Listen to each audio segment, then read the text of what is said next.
আমরা আজকে সূরাতুল মুলক থেকে কথা শুনবো। মুলক সূরার নাম কি? এই সূরার অনেক ফজিলত আছে। এই সূরা রাত্রিবেলা যারা তেলাওয়াত করবে তাদের কবরের আযাব হবে না। কবরের কথা শুনলে ভয় লাগে না? চলে যেতে হবে, কেউ থাকতে পারবো না। কিন্তু এই জিনিসটা আমাদের স্মরণেই আসে না। এত ব্যস্ততা, এত মায়া জাল, এত মায়ার জালে আমরা আটকে আছি। এত ব্যস্ত লাইফ, সকালবেলা অফিস, বিকেলবেলায় অমুক কাজ, তারপরে অমুক কাজ, একটার পর একটা কাজ চলতেই থাকে।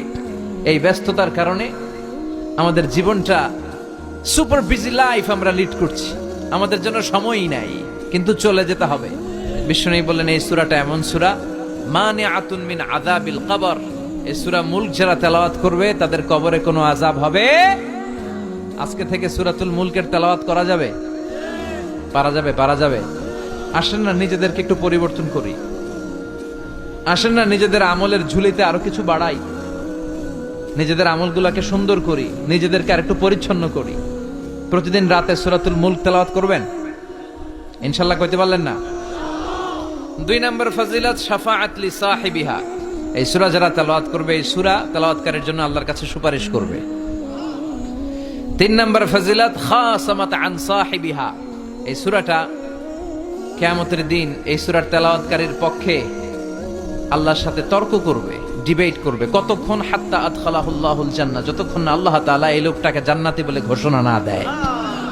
আল্লাহ যতক্ষণ অ্যানাউন্স করবে he is from paradise, he will enter the paradise, আমার এই বান্দা জান্নাতে ঢুকবে, এই সার্টিফিকেট দেওয়ার আগ পর্যন্ত এই সূরা সামনে দাঁড়ায় আল্লাহর সাথে তর্ক করতেই থাকবে।